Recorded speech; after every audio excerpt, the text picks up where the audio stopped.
حضرت ابو ہریرہ رضی اللہ تعالیٰ عنہ نے نبی صلی اللہ علیہ وآلہ وسلم سے روایت کی کہ آپ صلی اللہ علیہ وآلہ وسلم نے فرمایا، قیامت کے دن لوگوں کو 3 طریقوں سے اللہ کے سامنے اکٹھا کیا جائے گا۔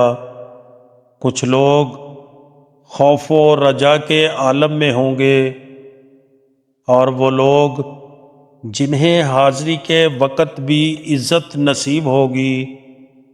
حسب مراتب وہ افراد 1 اونٹ پر سوار ہوں گے، اور 3 ایک اونٹ پر، اور 4 ایک اونٹ پر، اور 10 ایک اونٹ پر سوار ہو کر میدان حشر میں آئیں گے، اور باقی سب لوگوں کو آگ اپنے گھیرے میں اکٹھا کر کے لائے گی۔ جہاں ان پر رات آئے گی، وہ آگ رات کو بھی ان کے ساتھ ہوگی۔